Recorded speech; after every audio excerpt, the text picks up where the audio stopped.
The dang kids did it to me again. Well, okay, there we go. Good evening, class, and welcome to Binary Gamer. I'm your host, Tony Spears, and this is the show where passionate people talk passionately about the thing that we are passionate about, and that thing is video games. So, let's get the business out of the way first. Binary Gamer is a show you can find on all the places you get your podcasts, whether it be iTunes, Stitcher, Google Play Podcast. Anywhere that you get your podcast, you can find Binary Gamer. You can also find us over on YouTube. Go to YouTube, search Binary Gamers. I've been trying to get that S off of there, but some other guy is just sticking down on that channel. So until I can get the URL, that's just add the S. And of course, over here on Twitch, Binary_Gamers. And you can check out all the awesome that we do over here. And of course, this is now, as of the year of our Lord 2019, a live show. So if you are there in the chat, if you join us and you decide you want to throw some questions out there while I'm here laying down the gospel, speaking words, talking about video games, please by all means chime in. This is an open discussion. This is a discourse. We're here to learn not only from each other, but just from games in general. And of course, you can find me over on Twitter at iFlipTheSwitch. I shall put words. Yes, thank you, Catatonic. Words. Yeah, you can find me over on Twitch at iFlipTheSwitch. I'll put my Twitter handle down in the episode description on all the places. And of course, I'd also like to point out that the intro song that we've been playing the last couple episodes has actually been gifted to us by my good friend Kurt, who's currently out at PAX. Shout out to Kurt and KGB and all the boys out there at PAX. Have fun, fellas. Do some cool stuff. I saw they won some swag, got some dice bags, I guess. That was pretty cool. But yeah, so that is it. Now that the rigmarole is out of the way, let's get to it. So we'll start off, as we always do, with the week that was. So this last week has seen me playing a lot of different stuff, and it's actually been pretty cool because honestly, I didn't expect to be playing as much Fortnite as I have, and yet here I am. Our good pal up there in the chat, Catatonic, talked me into playing Fortnite, and we've been, for lack of a better word, going hard in the paint, and man, I really hate to admit it, but it's really freaking fun. Like, it is a good time. And I do have to agree with a sentiment that he had where there seems to be a skill curve in like PUBG that we're just never going to reach. And it sucks. And it's mostly because we just don't have the time to put in. I don't think anybody has that kind of time to put in anymore when it comes to like, just overall, how much time am I willing to sink into this game? The answer is, unfortunately, like, I don't have that many hours anymore, which is part of what this episode is going to be about. And Fortnite seems to be a lot more forgiving with that. Fortnite's a lot more run and gun, much more spastic gameplay, and because of that, it allows for a quicker a quicker grasp of like what makes this cartoony shooter like work, what brings the pieces together. And it does kind of hurt my heart to sit here and say like, yeah, man, I really like Fortnite now, but the fact of the matter is I really like Fortnite now. It's strange because I never saw myself coming to the point where I would like legitimately be at like evangelizing this game. Not that it's a bad game, it's just with so much of just meme culture around it and everything that surrounds it, you almost feel obligated to avoid it as a 30-something. But I mean, when you kind of put that to the side and you're like, you know what, man, I just want to play a game, I want to play a good game, you sit down and start playing, and hey, what do you know, it's actually a lot of fun. So there's been that, and I'm happy to report back that Fortnite's still pretty good. Aside from that, been playing a little bit of Vermintide 2, and then getting completely handled in Dragon Ball FighterZ. You want to talk about skill ceilings, man. I realize that I've hit a point in that game where there's a certain level of player that I can do well against. And there's a certain level of player that I cannot. And it is a fine line between those two types of players. It is either I completely demolish that person, like just undo the screws and completely wreck them, or I get disassembled without ever landing a hit. No middle ground there. So trying to either break through that plateau, or just kind of accept the reality of this is where I live now. I am like just above bottom, not quite at mid tier, but it is what it is. And aside from that, more Clickpocalypse. Been playing the bejesus out of that game. I've not been invested in a phone game in a very, very long time. It's kind of dumb how much I like this game, but I want to get all these achievements. I'm going to get the achievements in that game, and I'm going to uninstall it, and I'm never going to play it again, and I'm okay with that. Now, let's move on to this week's topic, which is gaming as a parent and like in the online landscape, and why that just scares the bejesus out of me when it comes to my kids. So if you were on earlier tonight, which would be yesterday if you're listening to the audio version of this, I decided to get on stream and I let my kids play.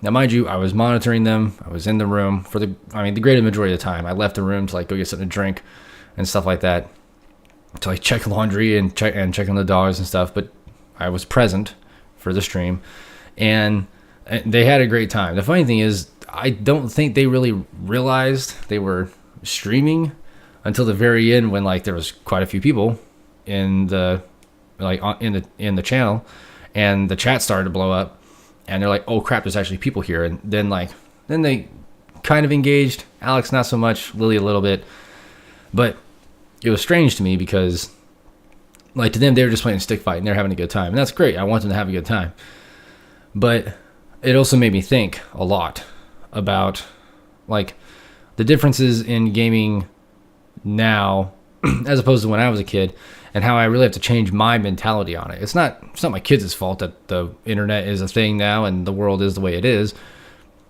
It's my mentality that has to change when it comes to dealing with my children getting older and them developing an online presence. Now, that doesn't mean they're going to become, Twitch streamers or YouTubers or whatever overnight. In fact, probably quite the opposite, if we're being honest. But the other thing I realized too is a lot of what they know about games comes from YouTube. My kids watch way more YouTube than I care to admit, man. And it's kind of my fault, because I watch a lot of YouTube as well. I'm kind of gravitating away from it at this point. Like, I used to be subbed to a lot of channels, and now, not really to any fault of those channels, I'm unsubscribing and following less of them, mostly because if I had this constant feed of like, oh, this person put this video out, or hey, new content from X creator, I feel the need to watch it because I like what they do. But if I don't have that continual, notification being like, yo man, come check out this video that this dude did, then I probably won't go and like search it out myself.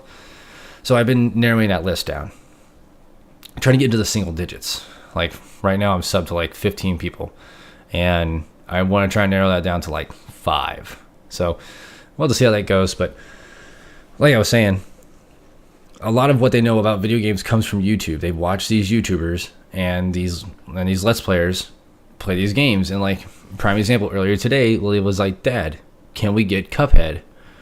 At first, I was like, man, that's a odd game for them to ask to play, because not that it's like obscure. In fact, it's quite popular.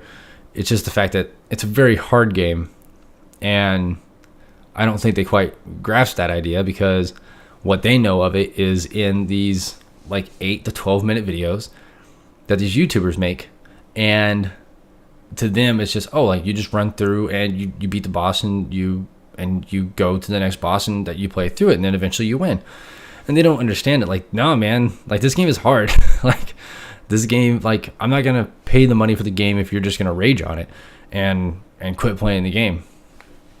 But there's a lot of games like that. Like the main reason they wanted to play Stick Fight is because they've seen other YouTubers play it, and I think their mentality to a lot of it is the idea of like aping or like I don't want to say mimicking, but like kind of, well, yeah, like emulating these YouTubers and like what they're playing and how they play them and stuff, because they think that's how the game is played.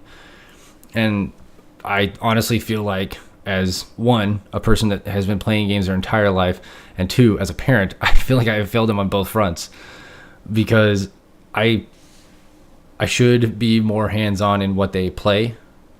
It's just that a lot of time what they play doesn't exactly interest me at the time, and I have to really set myself down and be like, no man, like we're going to play Tamagotchi Life and figure out why Lily likes this game. And really it's just The Sims with Miis. If you're not familiar, it's actually a pretty funny game. They actually talk in that game, so I don't know what you're doing, Sims, but come on, man. Like, no more gibberish. Give us words. But anyway, and like Alex likes to play a lot of tablet games and stuff like that, but he also really likes Nintendo games. So I've been playing a lot like Smash, Mario Tennis Aces with him and stuff, and that's been good. And with Lily as well. Words? But at the same time, it's I don't know. It's hard because I can't just drag them into what I'm into, because that's not fair to them. I mean, granted, I've set up my SNES Classic upstairs, and they like playing that. They play Mario Kart, which they're like, this game's hard. And I'm like, a little bit, but you'll get it. And they have gotten better. And they've played like Kirby Superstar. They played Kirby's Dream Course, which Alex really liked that, which, I mean, Alex likes bowling, so that makes sense, I guess. Yeah. What's not Cuphead hard? Catatonic. But at the same time, I don't want to just like throw them into like, here's Dead Cells, play this game, it's awesome. Or like, here's Monster Hunter. Like, those are games that were impenetrable for me when I first started playing them, and I put hours and hours and hours into them, and then like, there you go. They have this bevy. Oh no, Mario Kart is not, definitely not. Catatonic said Cuphead's not Mario Kart isn't Cuphead hard. No, it's not. And that's my point. I'm not going to go and get them this game. They're going to be like, this is too hard. It's like, yeah, it's hard. It's all boss fights, and it's completely unforgiving. But more to the point, I'm not going to like throw them in on these games that I play just because they're good games. You know what I mean? Also, there's the graphic nature of some of these. Like, I'm not gonna have them play Vermintide and be like, yeah, kids, go slay the rats, and then they're like, what's going on? Oh my god, like scar their little brains. I don't need that. Or throw them into PUBG or Fortnite, which a lot of kids want to play Fortnite, and it's much more accessible for children and for adolescents, young adults, because it's much more cartoony violence. You know what I mean? Like it is kind of like on that Cuphead level of how it's portrayed, though it's not as hard as Cuphead. Nothing is as hard as Cuphead. Cuphead is the Dark Souls of shooters. It's been proven. Again, Dark Souls, but or Dark Souls. Imagine if I threw my kids, a 9 and an 11-year-old, into Dark Souls. It would shatter their whole perspective on reality. They're like, are all games like this hard? I'd be like, yes, they are. You should never play them again. But yeah, so it's about balancing that. But I like dragging out some of the classics every once in a while to present to them. Like we played Bubble Bobble 99 earlier, or sorry, Bust a Move 99 earlier, and they thought it was hilarious. I was trying to make it to where they could play it co-op together. My software that I'm playing it through doesn't recognize my other controller, so they couldn't play it together, and I didn't want them to be like arguing over the controller. That's the last thing that people want to listen to on a stream or in a VOD. So I was like, you know what, we're good on this. You guys can play Stick Fight. And they play Stick Fight. Actually, I really wanted them to play Roller Coaster Tycoon, but that was a whole nother bevy of issues with like trying to get the screen to work right, because OBS can only do so much, man. OBS is a wonderful piece of technology, but in the grand scheme of things, when you have a game from, God, it must have been 1997, 1996, that game came out, or maybe 98 at the latest. Regardless, this game comes out pre-2000, and all of a sudden OBS is like, I don't know, I can't stretch this, I don't know what you want me to do with it, this is not a full screen application. Like, what's going on? It becomes difficult. So at that point I was like, yeah man, play Stick Fight, and they had a good time.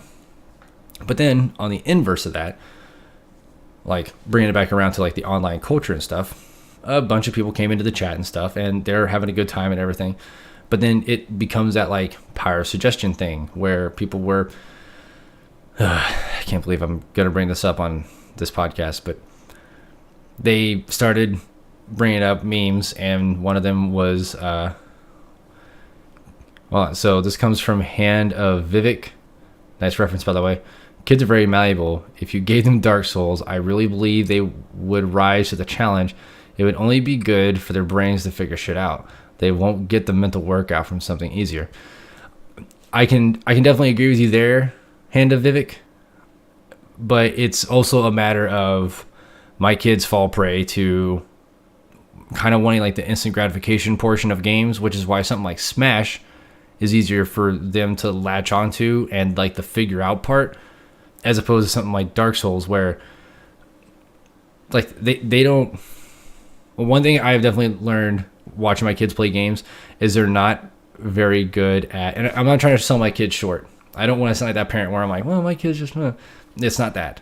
Like my kids are very smart, but at the same time, it's one of those things where they don't, like they're so used to like the confines of like how a game is structured directly in front of them that they don't really think of like, oh, I can think outside the box on this to find another solution. I'm sure that I could put them in front of it, and if I told them you can't play anything else until you beat the first boss in Dark Souls, they would eventually figure it out.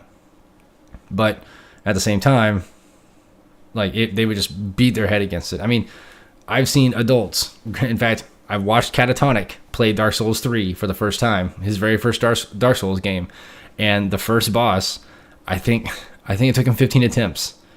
And that's not taken away from him. He's been playing games as long as I have. In fact, I think longer. But at the same time, like that's something like smashing your head against it until, you either get lucky or you figure it out. And with Dark Souls, it's usually more lucky than anything else. But, yeah. Sad but true. Like I said, I'm not taking anything away from my kids. My kids are very intelligent. Like, in fact, it's scary intelligent to a certain degree. But I just think it'd be one of those things, like, I don't want them to hit their head. I don't want the game to become unfun for them. Like my generation, Catatonic's generation, we grew up on the fact that, like, some games suck for a bit until you get good at it, or you get to a certain part, then it gets better.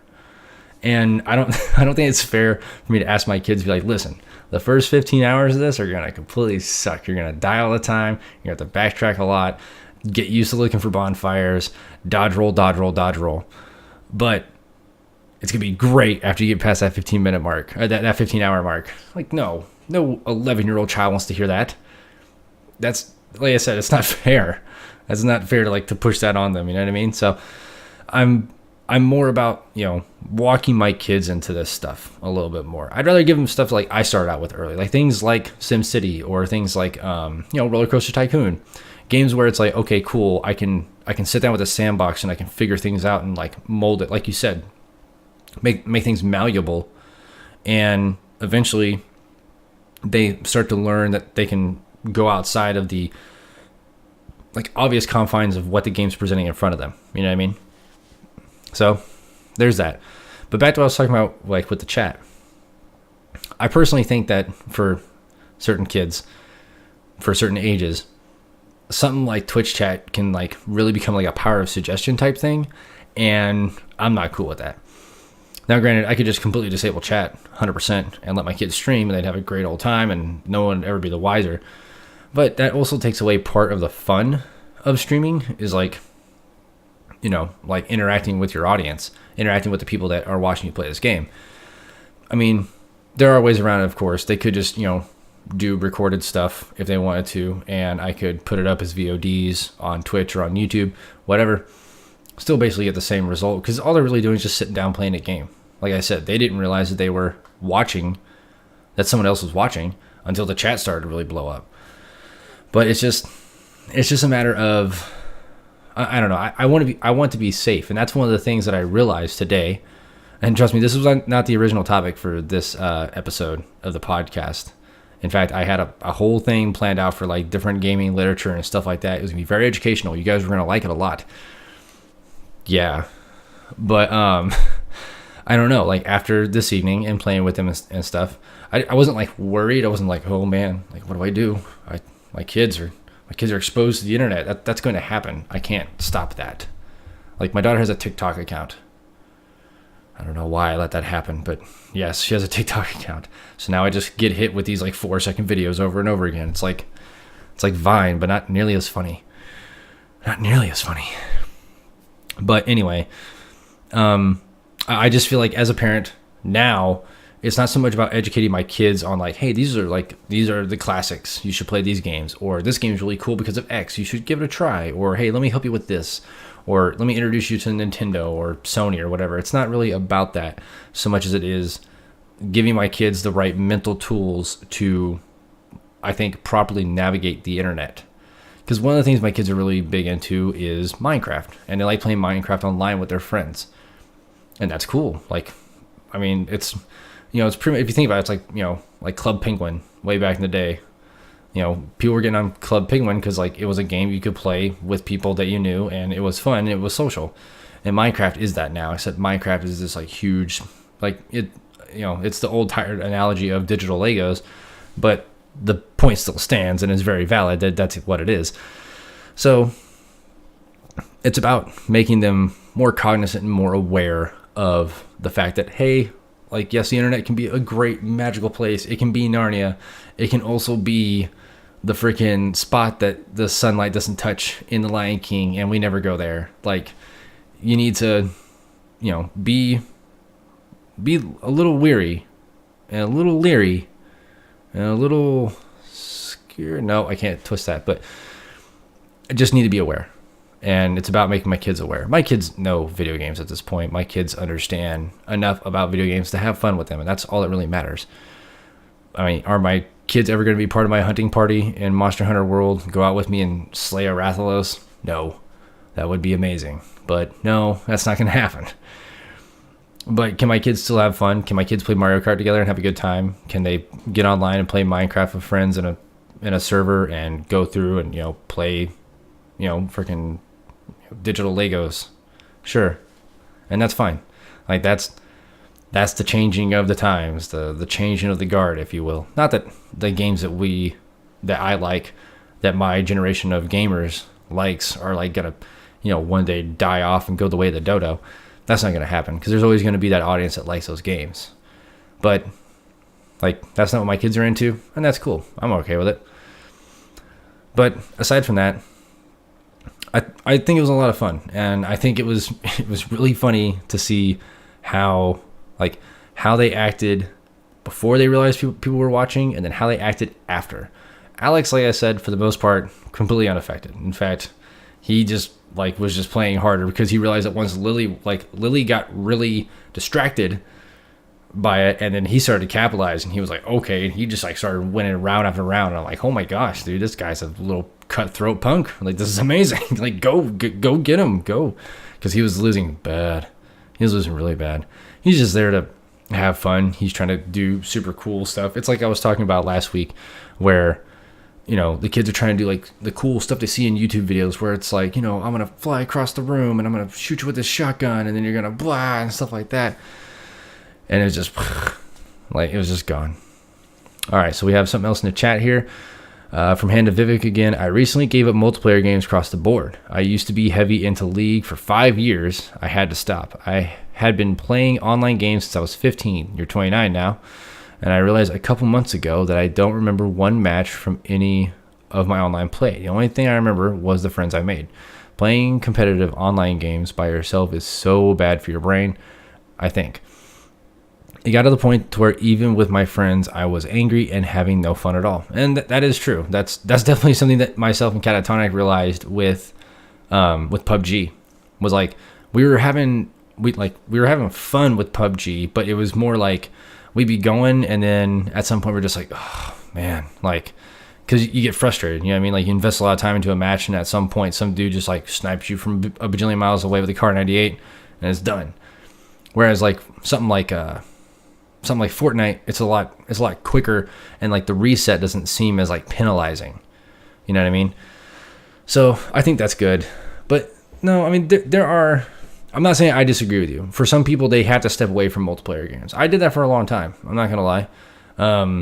I stepped away from a lot of online games, not because of like rage issues, but because like I realized that in order to get good, in order to GG, if you will, I had to invest more time than I was willing to put in, because gaming as a parent, I don't have as much time as I did before. I mean, I have like, this podcast is live right now. It's 10:57 p.m. Pacific Standard Time. And that's because like my kids are in bed now. The house is asleep. Everybody is mellowed out and relaxed. I had a full day today. We went and like we watched a movie and we ran errands and stuff like that. And at some point, I'm like, okay, it's me time now. I'm going to sit down and I'm going to do the podcast. I'm going to play this game with the kids and then we're going to go on. And I just don't have the time to invest anymore. And I felt like with a lot of those competitive games, I didn't have the opportunity to put in the time. So I was like, well, I'm not going to waste the little time that I have not enjoying these games. That's why, like when I still had my PS4, when I still had a console, I played all the way through Metal Gear Solid 5. That took me forever, but it was a great time. I love that game. I played all the way through God of War. That was awesome. These tailored single player experiences, and had a great time because I could go and I could sit there for, the 2 hours that I had, advance the story, play a little bit, dick around, and then, save and pop out. And there's a lot of other games that I play now that are that way. Like I love Dead Cells. That game is awesome. I love that game. And one of the reasons why is because I can get in, I can do a couple runs, and it's like, all right, well, that's it. And I pop off. Here from Catatonic again. I agree personally, I mostly only play co-op PvE games nowadays. Yeah, that is true. I mean, he will tell you that him and I also play, we play some PvP stuff, like some competitive stuff, but it's not nearly as much as like PvE that we play. That's why I really got into games like Vermintide. Why, if you think about it, a lot of people love games like, what's the word? Like Left 4 Dead. Horde modes in games. Those become very popular because you're not vying against another person. You're not beating somebody else up. You're just playing with your friends. From Hand of Vivek again. I only play single player now. Somewhere along the way, I confused what I loved about video games as a kid. The single player games are the ones I remember. Metal Gear Solid, BioShock, the Halo campaign. These are the stories that stick with you, not multiplayer. That's very true. But there is something to be said, though, about the moments you can create in multiplayer. In fact, I have actually a pretty decent story. So while I was deployed, my second deployment, Halo 3 came out. And I think I might have told the story in the podcast before, but for the audience here, I'll put it out there. So Halo 3 came out, a bunch of us got copies of it. We ran Cat 5 all over the freaking ceiling in order to be able to play. And we started playing multiplayer. And of course, there's a lot of trash talking going on. Oh man, I am dropping frames like crazy. Anyway, so there's a lot of trash talking going on, everybody's having a good time. And so we had this one moment playing Slayer on Valhalla that we called Hamburger Hill, where it was myself, my buddy Goff, and my buddy Breitenstein, and we're rolling along next to the wall in a Warthog. Someone launches a rocket, the Warthog flips, and we go flying out. Goff was on the back on the gun, and he stayed in because of the way it flipped, and he landed, and so he just starts spraying the chain gun. So me and Breitenstein are down on the ground, and the other team is rushing us. The full team is rushing us from both sides, and we just, we went into John Wick mode, where we were just laying dudes down and calling out oh, I'm reloading, all right, frag out. Like I ducked down at one point, and Breitenstein turned around, lobbed a freaking plasma grenade over me, stuck the dude running at me, who then blew up, and then I turned around, butt stocked the dude coming at him. I can picture it all in my head. It was glorious. It was awesome, and that's a moment that stuck with us. Now, is that the greater majority of experiences with multiplayer? No, you don't always get those moments. In fact, those moments are so few and far between that there's usually only one that sticks in your brain. But they can be there. What I'm trying to say is that when it comes to gaming as a parent, I don't have that time to put in anymore. And so I really have to be, I have to be more, hate to say it, but more precious with my time. And that's why I play a lot of fighting games now, because I can just play against the computer and I can still have a good time. I play a lot of games on emulators because they're older games that I know, and I can kind of breeze my way through them without thinking about it. Like I just recently played through Blasto again for the PS1, which, man, miss you, Phil Hartman. R.I.P., buddy. That was a good game. God, it was a good game. It was stupid funny, but God, it was good. Like if Duck Dodgers had been a game, it would have been that. And it's a long story. But yeah, regardless, I've been playing more of those. And I don't think there's anything wrong with that. I think all in all, you can try and balance both of them. But at the end of the day, you have to think about where your time is going. And I would rather, like you said, be able to remember and enjoy the moments as opposed to, just raging away online with my friends. From Hand of Vivek. Yeah, you see, you remember that because of the people you were with. It's people. It's the connection you make with people. Playing by yourself is fruitless. Yeah, that's true. That's a very good point made. And I think with that point made, I think that's going to wrap up this podcast. Again, I am sorry that this was not the show you were looking for, or at least the topic. But I will actually get next week, the gaming literature topic will be present, and it will be good. I promise you. I've been reading a lot of really cool stuff. I actually am